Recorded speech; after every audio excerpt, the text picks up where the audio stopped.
नमस्कार. प्रेमाची गोष्ट या मालिकेच्या आजच्या भागामध्ये मी तुम्हा सर्वांचे अगदी मनपूर्वक स्वागत करते. आजच्या भागामध्ये आपल्याला पाहायला मिळतं, मुक्ताही सागरला म्हणते, सागर तुम्ही अगोदर शांत व्हा. आता सागरला शांत करत मुक्ताही सागरला समजावत म्हणते, सागर अहो आपली क्रूर फॅमिली हे आदित्यचं एक इमोशनल हळवी बाजू झाली आहे आणि आपल्यासाठी आदित्य आपला आदित्य आपल्याजवळ आला आहे ना, मग राहून देत थोडे दिवस. त्यालाही कळून देत की हे घर आपलं आहे, ही माणसं आपली आहेत. याची जाणीव ज्या दिवशी त्याच्या मनात होईल त्यानंतर आपल्याला यातलं काहीच करावं लागणार नाही. थोडा वेळ जाईल त्याच्यासाठी आणि म्हणूनच आपल्याला हे सगळं काही करायचं आहे. तर सागर म्हणत असतो, परंतु हे सगळं काही मला मान्य नाही, मला नाही पटत हे सगळं काही.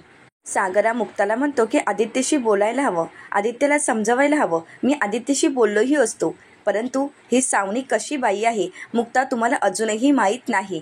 आता मात्र मुक्तालाही खूप वाईट वाटत असतं. सागरा मुक्ताला म्हणतो, काल बघितलात ना कशी मध्ये आली तुमच्या.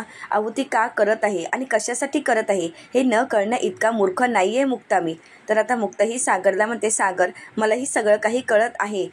एखादी बाई आपल्या नवऱ्यासोबत लगट करण्याचा प्रयत्न करत असेल तर तिचा हेतू काय असेल हे बायकोला चांगल्या पद्धतीने कळतो आणि मलाही कळत आहे. तर त्यानंतर सागर म्हणतो, आदित्यचं नाव पुढे करत करत ही सावनी आपला डाव साधण्याचा प्रयत्न करत आहे आणि मला तसं होऊ द्यायचं नाही मुक्ता. आता सागरा मुक्ताला म्हणतो, मुक्ता आदित्यला जे काही हवं ते देण्याच्या नादात आपल्याला सावनीचा हेतू साध्य होण्याच्या दिशेने आपण डोळ्याला झापडं लावून चाललो आहोत. कळतंय का तुम्हाला? मुक्ता म्हणते, सागर मला सगळं काही कळत आहे, तरी सुद्धा आपल्याला आदित्यचा विचार करावाच लागणार आहे. कारण सागर काही झालं तरी आपण परिस्थिती बदलू शकत नाही. परंतु सागर तुम्ही असा विचार का करता? सागर हा विचार मनात कायम ठेवा की माझा तुमच्यावर पूर्ण विश्वास आहे आणि आता आपल्यासाठी तोच तर महत्त्वाचा आहे आपल्या नात्यात. त्यामुळे सागर प्लीज तुम्ही कोणताही विचार मनात आणू नका. बाकी जे काही आहे ते माझ्यावर सोडून द्या बरं. तुम्ही नका एवढा विचार करू आणि स्वतःला त्रासही करून नका घेऊ. तर आता सागरा मुक्ताला म्हणतो, काय बोलू आता मी सांगा ना. आता सागरा मुक्ताला म्हणतो, मुक्ता मुलाच्या आनंदासाठी स्वतःचं सुख बाजूला ठेवणारी बायको मिळाली म्हणून खुश होऊ की आधीच्या बायकोसोबत मला तिचे ॲनिव्हर्सरी सेलिब्रेट करायला सांगत आहे म्हणून राग व्यक्त करू, चिडचिड करू, काय करू सांगा ना, मला तर काहीच कळत नाहीये मुक्ता. आता मुक्ता ही सागरला हसवण्यासाठी म्हणते, हो हे तर आहे बाबा, तुम्हाला काही कळतच नाही. आता मुक्ताचा समजूतदारपणा पाहून सागरजवळ मात्र काही बोलायला शब्दच नसतात. आता सागरा मुक्ताला म्हणतो, ठीक आहे मी येतो जाऊन ऑफिसला. आता मुक्ता ही सागरला म्हणते, लवकर या, मी वाट पाहत आहे आणि हो महत्त्वाचं म्हणजे डोकं शांत ठेवा. आता सागर ऑफिसला निघून जातो, परंतु सागरची ती अवस्था पाहून मुक्ताला खूप वाईट वाटत असतं. तर दुसरीकडे पाहायला मिळतं, सागर ऑफिसला येताच मुक्तासाठी घेतलेले इयरिंग्स मिहिरला दाखवतो. आता ते इयरिंग्स मिहिरला खूप आवडलेले असतात. आता मिहिर म्हणतो, वाव इयरिंग्स, आणि कोणासाठी? मुक्ता वहिनीसाठी, म्हणजे माझ्या वहिनीसाठी. तर आता सागर म्हणू लागतो, अर्थातच तिच्यासाठीच असणार आणि कोणासाठी असणार. आणि मिहिर मला एक सांग, तुझ्या अशा किती रे वहिनी आहेत? तर आता मिहिर म्हणतो, वहिनी तर एकच आहे, परंतु तू तिच्यासाठी इयरिंग्स घेतलेस हे पाहून खरंच खूप बरं वाटलं. पण सगळ्यात महत्त्वाचं म्हणजे तुझे इरादे खूप छान आहेत ना, ते पाहून खरंच खूप बरं वाटलं. सागरा मिहिरला विचारतो, म्हणजे माझे इरादे इतर वेळी ठीक नसतात का? तर मिहिर म्हणतो, नाही म्हणजे अरे इतर वेळी तू तर दाखविण्यासाठी हे सगळं काही करत होतास ना. तर सागर विचारतो, मी? तर मिहिर म्हणतो, हो, कारण तूच तर दाखविण्यासाठी पुरणपोळी वगैरे शिकून घेतली होतीस. परंतु नाही, आता वहिनीसाठी तुला स्वतःहून काहीतरी करावंसं वाटत आहे, ते खरंच खूप ऐकून बरं वाटत आहे. आता मिहिर हसू लागतो. तर सागर विचारतो, आता तुला अचानक हसायला काय झालं? तर मिहिर म्हणतो, नाही मला एक गोष्ट आठवली, ती म्हणजे तुझ्या साखरपुड्याची. तू तर साखरपुड्याच्या वेळी वहिनीसाठी अंगठीच आणायला विसरला होतास. आणि आठवतंय का आयत्या वेळी मग काय केलंस तू? सईच्या क्राफ्ट क्लासमधली अंगठी मुक्ता वहिनीच्या हातात घातली होतीस आणि वहिनी सुद्धा ग्रेट, ती तर म्हणाली होती की हे तर माझ्यासाठी बेस्ट गिफ्ट आहे. अजूनपर्यंत वहिनी तीच अंगठी गोड मानून हातात घालत होती. परंतु ही गोष्ट खरी आहे की त्या अगोदरच्या चिडचिड्या दादूसपेक्षा हा दादूस खरंच खूप चांगला आहे. वहिनीला गिफ्ट देण्याचा बहाणा शोधणारा. तर सागर मिहिरला म्हणतो, अर्थातच गिफ्ट देण्याचा बहाणा मला शोधायला खरंच खूप आवडेल, कारण मुक्ता तिकडे माझ्या आदित्यसाठी एवढं काही करत असते, मग तिच्यासाठी सुद्धा काहीतरी करावं असं मला नेहमी वाटत असतं. आता सागर मिहिरच्या समोर आपली चूक मान्य करत म्हणतो, मिहिर मला माहीत आहे की मी पूर्वी असा नव्हतो, माझ्या घरच्यांचा विचार करणारा, घरच्यांच्या सुखदुःखाचा विचार करणारा, समोरच्याला काय वाटेल याचा विचार करून बोलणारा सागर पूर्वी नव्हता. परंतु मिहिर आता जो तुझ्या समोर उभा आहे ना सागर, तो खरंच खूप वेगळा आहे आणि याचं श्रेय जातं माझ्या फक्त बायकोला, म्हणजेच माझ्या मुक्ताला. त्या जेव्हापासून माझ्या आयुष्यात आल्या आहेत ना, तेव्हापासून फक्त सगळ्या गोष्टी चांगल्याच घडत आहेत. माझ्या घरावरची संकटं त्यांनी स्वतःवर घेतली आहेत. माझ्या सईला परत आणलं, माझ्या आदित्यला परत आणलं आणि मीर फक्त आणलंच नाही तर खेचून आणलं माझ्यापाशी. माझ्या मुलांना त्यांनी माझ्यापाशी आणलं. खरंच केवढं मोठं काम केलं आहे त्यांनी. कमाल आहेत मुक्ता, खरंच कमाल आहेत. मिहिरला आता मिहिकाची आठवण येत असते. आता सागरच्या नकळतपणे मिहिरा मिहिकाचे फोटो पाहत असतो. तर सागर मिहिरला म्हणतो, मिहिर, आपल्या आधीची लोक जे सांगायचे ना ते अगदी खरं आहे. एखादी गुणी स्त्री एखाद्या पुरुषाचं आयुष्य पूर्णपणे बदलू शकते, त्याला चांगल्या मार्गावर आणू शकते. खरंच हे 100% खरं आहे आणि मी ते स्वतः अनुभवलं आहे. त्याची अनुभूती मी स्वतःहून घेतली आहे. आता सागरच्या बोलण्याजवळ मिहिरचा लक्ष नसतो, कारण मिहिरला मिहिकाची खूप आठवण येत असते. मिहिकाच्या आठवणीमध्ये मिहिरला भरून आलेलं असतं, परंतु सागरच्या समोर तो आपलं दुःख बाजूला सारण्याचा प्रयत्न करत असतो. तर सागर म्हणू लागतो, खरं आहे मिहिर, एखाद्या वेळी आपण ज्या व्यक्तीवर प्रेम करतो ती व्यक्ती आणि ते प्रेम आपल्याला बदलून टाकतं. हे मात्र खरं आहे आणि माझ्या बाबतीतही तेच घडत आहे. आता मात्र मिहिरला खूप वाईट वाटत असतं, कारण त्याला मिहिकाची खूप आठवण येत असते. मिहिका आपल्या आयुष्यात नाही हे तो सहनच करू शकत नसतो, परंतु सागरच्या समोर तो शांत राहण्याचा प्रयत्न करत असतो. तर दुसरीकडे पाहायला मिळतं, सावनी आपल्या फ्रेंड्सना कॉल करते आणि म्हणू लागते, आज ॲनिव्हर्सरीची पार्टी आहे. तर सावनीची फ्रेंड तिला विचारते, अगं कोणाची ॲनिव्हर्सरी? तर सावनी म्हणू लागते, अगं कोणाची म्हणून काय विचारतेस, माझी आणि सागरची. अर्थातच आता तर साजरी करावी लागणारच ना. कसं आहे ना, आपल्या जरी मनात नसलं तरीसुद्धा आदित्यला वाटत आहे की मम्मा आणि पप्पाच्या लग्नाचा वाढदिवस साजरा व्हावा. मग त्याला कोण नाही म्हणणार ना. म्हणूनच ही संध्याकाळी पार्टी ऑर्गनाईज केलेली आहे. हो, पण त्या पार्टीला तू यायचा आहे. पण नाही मला कुठल्याही प्रकारचा रिझन चालणार नाही, तू इथे यायलाच हवी आहेस, असं म्हणत सावनी फोन ठेवते. तर त्यानंतर आदित्य खुश होत सावनीला म्हणतो, मम्मा आज खरंच खूप छान दिसत आहेस तू. तर सावनी म्हणते, थँक्यू बेबी. तर आता सावनीने केलेला प्लॅन सक्सेसफुल होत असल्यामुळे सावनीला मनातून खूप आनंद होत असतो. तर दुसरीकडे मुक्ताही सईला पार्टीसाठी तयार करते, परंतु सई थोडी नर्वस असते आणि मुक्ताला विचारते, मुक्ताई, आपण हे सर्व काही का करत आहोत? तर आता सईची समजूत घालत मुक्ता म्हणू लागते, सई बाळा, आपण हे सगळं काही आदिदादासाठी करत आहोत. आणि हो, आता 100 प्रश्न विचारू नकोस आजीबाईसारखे. आणि एक गोष्ट लक्षात ठेव, आज आपण सर्वजण एन्जॉय करणार आहोत, सर्वजण एकत्र पार्टी करणार आहोत, हीच गोष्ट लक्षात ठेवायची. आता कशी तरी सईची समजूत काढत मुक्ताही सईला म्हणते, जा सर्वांना दाखव सई माऊ कशी तयार झाली आहे. सई खूप खुश होते. आता मुक्ताही सईला बाहेर पाठवून देते आणि स्वतः तयार होत असते. आता त्याच वेळी सागर तिथे येतो आणि मुक्ताला इयरिंग्स दाखवत म्हणतो, हे खरंच खूप छान दिसतील ना? तर आता मुक्ताही सागरला म्हणते, सागर अहो हे खरंच खूप महाग असतील ना? तर सागर म्हणतो, हो आहेत महाग, परंतु माझ्या आयुष्यातील सगळ्यात मौल्यवान व्यक्तीसाठी आहेत, त्यामुळे खरंच हे कितीही महाग असले तरी मला काही फरक पडत नाही. आता ते इयरिंग्स सागर मुक्ताला दाखवत म्हणतो की तुमच्या पुढे याची किंमत 0 आहे. सागरने आणलेले इयरिंग्स मुक्तालाही खूप आवडलेले असतात. तर त्यानंतर सागर मुक्ताला म्हणतो की आज तुम्ही हेच इयरिंग्स घालायचे आहेत. आता मुक्ता सागरने आणलेले इयरिंग्स घालते. तर सागर ते पाहतो आणि म्हणू लागतो, मुक्ता हे कानातले आणि तुम्ही खरंच खूप छान दिसत आहात. सागर अगदी प्रेमानेच मुक्ताकडे पाहत असतो. तर मुक्ता लाजू लागते. तर आता सागर म्हणतो, बरं मी सकाळी तुमच्यावर खूप चिडलो त्यासाठी सॉरी हा. आता सागरचं ते सॉरी बोलणं ऐकून मुक्ताला आश्चर्यच वाटतं. आता मुक्ताही सागरला विचारते, काय? सागर म्हणतो, काय म्हणजे? तर मुक्ता म्हणते, तुम्ही जे काही आता बोललं ते मला ऐकू नाही आलं. तर सागर म्हणतो, हो का, किती नाटकं करता हो तुम्ही. तर त्यानंतर मुक्ता म्हणते, हो ना, कारण एवढ्या मोठ्या कंपनीचे CEO मला सॉरी म्हणत आहेत आणि तेही एवढ्या गोड पद्धतीने. खरंच आज हे ऐकून माझे कान धन्य झाले स्वामी. तर सागर म्हणतो, किती नौटंकी आहात तुम्ही, खरंच ती सई सुद्धा अगदी तुमच्यावरच गेली आहे. तर त्यानंतर मुक्ताही सागरला म्हणते, थँक्यू सागर, खरंच कानातले मला खरंच खूप आवडले आहेत. तर सागर म्हणतो, त्यासाठी थँक्यू म्हणायची काहीच गरज नाही, मोस्ट वेलकम मुक्ता. आता पार्टीची पूर्ण तयारी करून झालेली असते आणि म्हणूनच मुक्ता आणि सागर येतात. आता सागर पाहतो तर सावनीच्या मैत्रिणी आलेल्या असतात. आता मात्र सागरचा पारा चढतो आणि सागर मुक्ताला विचारतो, मुक्ता हा काय पोरकटपणा आहे, हिच्या मैत्रिणी ह्या पार्टीमध्ये काय करत आहेत, उगाचचा तमाशा देखावा कशासाठी. आता मुक्तालाही सावनीचा खूप राग आलेला असतो. आता सावनीच्या मैत्रिणी आल्यात ते पाहून मुक्ताही सावनीकडे रागाने पाहू लागते. तर त्यानंतर सावनी ही सागरशी बोलण्यासाठी येते आणि म्हणू लागते, वाव सागर खरंच खूप छान दिसत आहेस. कोण म्हणेल हा तोच सागर आहे ज्याला पूर्वी बेसिक कपडे घालण्याचा सेन्सही नव्हता. खरंच, परंतु ह्या कपड्यांमध्ये अगदी कमाल दिसत आहेस. खरंच हा सूट तुला खूप छान दिसत आहे सागर. आता मात्र सागरला सावनीचा खूप राग आलेला असतो. आता सागर सावनीला म्हणतो, सावनी अगं तुला थोडी तरी अक्कल आहे का? सागरा सावनीला विचारतो की या पार्टीमध्ये तुझ्या या मैत्रिणींना बोलवायची काय गरज होती. तर सावनी म्हणू लागते, या पार्टीमध्ये माझ्या साईडने सुद्धा कोणीतरी हवंच ना, आणि म्हणूनच तर मी त्यांना इन्व्हाइट केलं आहे. तर सागर म्हणतो, घरातले आहेत ते पुरे नाही आहेत का.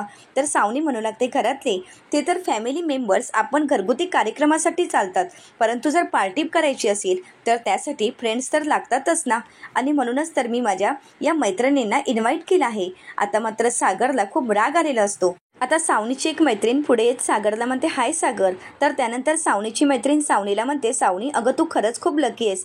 अगं बघ ना, आमच्या नवऱ्यांना आमची आत्ताची ॲनिव्हर्सरी लक्षातही नसते, आणि तुझा हा एक्स नवरा त्याने तर तुमच्या लग्नाचा वाढदिवस लक्षात ठेवला आणि आम्हा सगळ्यांना तो पार्टी देत आहे. एवढा छान फंक्शन सेलिब्रेट करण्याचं ठरवत आहे खरंच, आणि तेही आपल्या एक्स बायकोसोबत. खरंच सावनी तू खूप लकी आहेस गं. तर त्यानंतर ती सागरला आवाज देत म्हणते, कॉंग्रॅच्युलेशन सागर, आणि हो लग्नाच्या वाढदिवसाच्या खूप खूप शुभेच्छा. आता कोमल मुक्ता सगळ्यांनाच खूप राग आलेला असतो. आता सागर सावनीच्या फ्रेंडला म्हणतो, तुम्ही बऱ्या आहात ना, जे लग्नच मोडलं आहे त्या लग्नाच्या शुभेच्छा कसल्या देत आहात. आता मात्र सावनीचे फ्रेंड शांतच होते. आता त्याच वेळी तिथे आदित्य आलेला असतो. सागर आदित्यला आवाज देतो, आदित्यकडे जातो आणि आदित्यला विचारतो, आदित्य बाळा तू खुश आहेस ना. तर आदित्य म्हणतो, हो पप्पा मी खरंच खूप खुश आहे, थँक्यू पप्पा. तर आता आदित्यच्या चेहऱ्यावरचा आनंद पाहून सागरलाही खूप समाधान वाटत असतं. तर आता इंद्राताई आवाज देत म्हणतात, चला चला केक कापूया, या या. तर आता सर्वजण केक कापण्यासाठी पुढे जातात. मुक्ता, कोमल, स्वाती सर्वजण केक कापण्यासाठी पुढे आलेले असतात. मुक्ता सर्वांना म्हणू लागते, आपण सर्व फॅमिली एकत्र का जमलो आहोत हे तर तुम्हा सगळ्यांना माहीतच आहे. सो आपल्या आजच्या स्पेशल चीफ गेस्टसाठी आपण केक कटिंग करणार आहोत. आता अजिबात वेळ न घालवता आपण केक कट करायचा आहे. आपली घरातली महत्त्वाची व्यक्ती आपल्या सर्वांपासून खूप लांब होती, खूप दुरावली होती, परंतु आज पुन्हा एकदा आपल्या जवळ आली आहे, आणि म्हणूनच त्या व्यक्तीसाठी आपण हे सेलिब्रेशन करत आहोत. आता सावनी ही आपल्या फ्रेंडना म्हणू लागते, बघितलं का किती मला महत्त्व देतात. आता हे सगळं काही इंद्राताई पाहतात आणि इंद्राताईंना सावनीवर हसू येत असतं. आता सावनी ही केक कापण्यासाठी पुढे येत असते. त्याचवेळी मुक्ताही तिच्या समोर आलेली असते. आता सावनी ही मुक्ताला म्हणते, मुक्ता थँक्यू आणि सॉरी पण. आता मुक्ता मात्र काहीच बोलत नसते. तर सावनी ही मुक्ताला म्हणते, सॉरी यासाठी की आदित्यच्या हट्टामुळे तुला हे सगळं काही करावं लागत आहे, आणि हो थँक्यू यासाठी की तू एवढी छान पार्टी ऑर्गनाईज केली आहेस. चल आता मला कोणाचाही मूड खराब करायचा नाही, चल आपण सर्वांनी केक कट करू. तर आता मुक्ता ही सावनीला म्हणते, एक मिनिट थांबा थांबा. तर आता सावनी विचारते, का कोणी यायचं आहे का. तर मुक्ता ही सावनीला म्हणते, रिअलायझेशन. आता मात्र सावनीला धक्काच बसतो. तर मुक्ता ही सावनीला म्हणते, अहो तुम्हाला जाणीव करून द्यायची आहे, अहो खरं काय आहे ते अगोदर समजून तरी घ्या. आता मात्र मुक्ता काय बोलत आहे सावनीला काहीच कळत नसतं, आणि म्हणूनच सावनी ही मुक्ताला म्हणते, आज तर माझ्या आणि सागरच्या लग्नाचा वाढदिवस आहे, आमची ॲनिव्हर्सरी आहे, मग यामध्ये रिअलायझेशनचा विषय कुठून येतो. आता मुक्ता ही सावनीला विचारते, अहो तुम्हाला कोणी सांगितलं की हे ॲनिव्हर्सरीची पार्टी आहे, आणि कुठली ॲनिव्हर्सरी. आता मात्र सावनीला धक्काच बसतो. आता मुक्ता ही स्वातीकडे पाहते. तर स्वाती त्या केकवर फॅमिली फॉरेव्हरचा टॅग लावते. आता मात्र सावनी धक्क्यानेच मुक्ताकडे पाहू लागते. तर मुक्ता ही सावनीला म्हणते, आदित्य कित्येक वर्षानंतर आपल्या घरी परत आला आहे, आणि म्हणूनच ही पार्टी आहे, त्यामुळे तुम्ही असं समजू नका की ही ॲनिव्हर्सरीची पार्टी आहे. आणि हो आता सागर माझा नवरा आहे आणि तो माझाच राहणार आहे, त्यामुळे एक गोष्ट कायम लक्षात ठेवायची, सागर आणि माझ्या मध्ये येण्याचा प्रयत्नही करू नका, खरं तर तसा विचारही मनात आणू नका. आता मात्र सावनीला काहीच बोलता येत नाही. तर मुक्ता ही सावनीला म्हणते, अहो या चला केक कटिंग करून घेऊया. असं म्हणत ती सावनीला केक कटिंग करण्यासाठी घेऊन येत असते, परंतु सावनीचा चेहराच पडलेला असतो. आता सावनी ही केक कापण्यासाठी पुढे तर येते, परंतु इंद्राताई आणि स्वाती सावनीला काही पुढे येऊच देत नाहीत. आता सावनी ही सागरच्या बाजूला उभं राहण्याचा प्रयत्न करत असते, परंतु इंद्राताई आणि स्वाती काही केलं सावनीला काही सागरच्या बाजूला उभं राहायला देत नाहीत, आणि सागर आणि आदित्य केक कट करतात. आता मात्र सावनीला धक्का बसतो. आता हे सगळं काही सावनीच्या फ्रेंडने पाहिलेलं असतं. आता सावनीची चांगलीच फजिती झालेली असते. आता इंद्राताई, सागर, आदित्य, स्वाती सर्वजण एकमेकांना केक भरवत असतात. आता हे सगळं दृश्य पाहून आणि सावनीची झालेली फजिती पाहून मुक्ताला खूप आनंद झालेला असतो. आता सागर आदित्यसमोर सावनीला केक भरवतो. आता आदित्य आणि सई खेळण्यासाठी निघून जातात. त्यावेळी सागर सावनीला म्हणतो, सावनी हा केक तुला का भरवला माहीत आहे का. आता मात्र सावनी तर खुश असते, परंतु सागरचं बोलणं ऐकून सावनीचा चेहराच पडतो. सागर सावनीला म्हणू लागतो, सावनी हा केक तुला यासाठी भरवला कारण तू माझ्या आयुष्यातून गेलीस त्यासाठी थँक्यू म्हणण्यासाठी. अगं तू जर माझ्या आयुष्यातून गेलीच नसतीस तर मुक्ता माझ्या आयुष्यात कधी आलीच नसती. अगं त्यासाठी खरंच थँक्यू. आणि हा केक तुझ्यासाठी. आता मात्र सावनीचा चांगलाच जळफळाट होत असतो. तर त्यानंतर सागर इशाऱ्यानेच मुक्ताला पुढे बोलावून घेतो. आता मुक्ता पुढे येताच सावनीला म्हणू लागते, मान आणि प्रेम असं ओरबाडून घेता येत नाही. जे आपलं आहे ते आपल्याकडे येतच. त्यामुळे कोणीही कितीही हिरावून घेण्याचा प्रयत्न केलं तरी ते दुसऱ्याजवळ कधीही जात नाही. आता मात्र सावनी ही रागानेच मुक्ताकडे पाहू लागते. आता मात्र सागर सावनीच्या समोरच मुक्ताचा हात मागतो. तर मुक्ता ही सावनीला म्हणते, एक्सक्यूज मी असं म्हणत सावनीला बाजूला करत मुक्ता ही सागरच्या बाजूला जाऊन उभी राहते. आता सागर मुक्ताला केक भरवतो तर मुक्ता ही सागरला केक भरवते. तर त्यानंतर कोमल त्यांचे फोटो काढत असते. तर त्याचवेळी मुक्ता म्हणते, 1 मिनिट असं म्हणत मुक्ता ही केक घेते आणि सावनीला भरवत म्हणते, काही गोष्टीचं रिअलायझेशन करून द्यायचं होतं तुम्हाला आणि तुमच्या या माणसांना, आणि म्हणूनच आम्हाला हा सगळा काही घाट घालावा लागला. आता मात्र सावनीला काय बोलावं काहीच कळत नसतं. आता मुक्ता ही सावनीला म्हणते, सावनी ज्या दिवशी मी या घरात लग्न करून पाऊल टाकलं त्याचवेळी मला माहीत होतं की सईला आई आणि वडील या दोघांचंही प्रेम महत्त्वाचं आहे. आणि आज आदित्यसाठी सुद्धा तुम्ही आणि सागर तेवढेच महत्त्वाचे आहात. आणि म्हणूनच आम्ही तुम्हाला सहन करत आहोत. त्या पलीकडे तुम्हाला जर वाटत असेल की आम्ही तुम्हाला फॅमिली मानत आहोत तर असा विचारही डोक्यात आणू नका. कारण तसेही तुम्ही केक पाहिलात का? आता मात्र सावनी केक पाहते त्यावेळी मुक्ता म्हणू लागते, त्यावरचा टॅग तर तुम्हाला समजलाच असेल, फॅमिली फॉर एव्हर. आणि आमच्या या फॅमिलीमध्ये आदित्य तर आम्हाला हवाच आहे, परंतु या फॅमिलीमध्ये तुम्हाला जागा नाही. हे आता तरी तुम्हाला कळतंय का? याचंच तर तुम्हाला जाणीव करून द्यायची होती. आणि म्हणूनच तर आम्ही हे सगळं काही केलं आहे. आता कळालंच असेल ना? आता मात्र सावनी शांतच होते. तर मुक्ता म्हणू लागते, एक गोष्ट कायम लक्षात ठेवायची, ज्या कचऱ्याच्या ढिगाऱ्यातून मी तुम्हाला घेऊन आले त्याच कचऱ्याच्या ढिगाऱ्यात पुन्हा नेऊन जर ठेवायची वेळ आली तर त्यासाठी मला वाईट वाटणार नाही. जर आमची फॅमिली तोडण्याचा प्रयत्न केला, आमच्या फॅमिलीमध्ये येण्याचा जरी प्रयत्न केला तर मी तुम्हाला त्याच ठिकाणी नेऊन ठेवणार. त्यामुळे असा विचार डोक्यातही आणू नका. कळालं का? ही गोष्ट कायम लक्षात ठेवायची. आता सावनी गप्पच असते आणि म्हणूनच मुक्ता ही सावनीला म्हणते, घ्या घ्या आमच्या या गोड स्वीट फॅमिलीचा केक घ्या. आता मात्र सावनीचा नाईलाज होतो. सावनी केक खाते तर सर्वजण टाळ्या वाजवू लागतात. आता कोमल, सई आणि आदित्यला आवाज देते आणि त्यानंतर सर्वजण फॅमिली फोटो काढत असतात. आता कोमल सर्वांचे फोटो काढत असते तर मुक्ता ही कोमलला म्हणते, अगं 1 मिनिट, तू सुद्धा फॅमिलीमध्येच आहेस ना, मग ये आपण सर्वांनी एकत्रच फोटो काढू. असं म्हणत कोमललाही ती फोटोमध्ये घेते व त्यानंतर सावनीच्या सगळं काही लक्षात येतं. आता सावनी मनाशीच म्हणते, म्हणजे हे सगळं काही मुक्ताने मुद्दामहून केलं होतं, परंतु नाही, जोपर्यंत आदित्य माझ्यासोबत आहे तोपर्यंत मुक्ता तुला माझं ऐकावंच लागेल. आता फॅमिली फॅमिली करून उडतेस ना, बघ एक ना एक दिवस मी तुला दाखवून देईन तुझी ही फॅमिली तुझ्यासोबत नसणार. मी तुला आता चांगलाच धडा शिकवणार आहे.